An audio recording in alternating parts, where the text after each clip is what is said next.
Bonsoir les amis, comment vous allez? Donc aujourd'hui nous allons vous faire une petite présentation d'un inverseur automatique des groupes électrogènes. Donc tout d'abord, l'inverseur est un commutateur qui permet le basculement entre deux sources d'énergie différentes.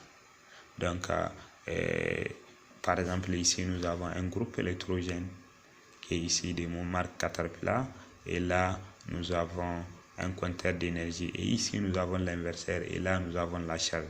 Donc en temps normal, quand il n'y a pas de coupure, le compteur alimente la charge qui est ici, se trouve ici. Le compteur alimente la charge qui se trouve ici, et donc quand il y a coupure, quand il y a l'absence de réseau, l'inverseur bascule ici, l'inverseur bascule automatiquement sur les groupes électrogènes.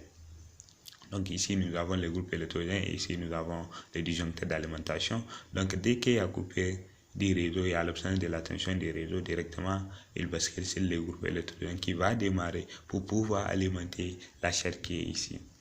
Donc pour avoir un tel fonctionnement, il nous faut réaliser un circuit de puissance et un circuit de commande. Donc ici je vais vous présenter un modèle de circuit de puissance de marque pour les groupes électrogènes Caterpillar aussi. Donc le schéma, le circuit de puissance est constitué par un transformateur. Donc là nous avons un transformateur, ça représente les réseaux. Nous avons ici les GE qui représentent les groupes électrogènes. Ici nous avons deux contacteurs. Premièrement, un contacteur KMN qui s'appelle contacteur normal. Ici nous avons un disjoncteur triphasé, donc magnétothermique. Ici nous avons un relais de contrôle de phase.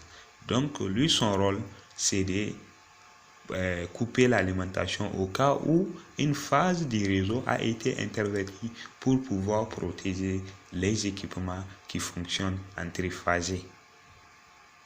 Puisque vous n'êtes pas sans le savoir que quand dans un circuit électrique où il y a des équipements triphasés, par exemple le moteur asynchrone, quand on intervertit une phase, le sens de rotation change. Donc pour éviter ces problèmes, on met un relais de contrôle de phase. Ici nous avons deux relais pour les utilisations auxiliaires. Et là nous avons les contacteurs secours. Donc c'est ça qui est couplé sur les groupes électrogènes. Donc quand le groupe démarre, la bobine du contacteur KMS sera alimentée, et pour pouvoir alimenter la charge. Et nous avons un disjoncteur auxiliaire aussi au niveau du GE. Et ici nous avons l'utilisation. Donc toutes les sorties des contacteurs sont reliées ensemble.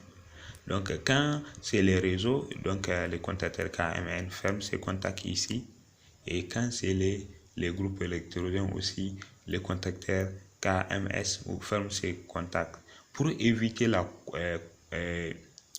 croisement entre les deux tensions, on utilise un verrouillage mécanique et un verrouillage électrique. Donc les signes que vous voyez ici, triangle, ça représente le verrouillage mécanique.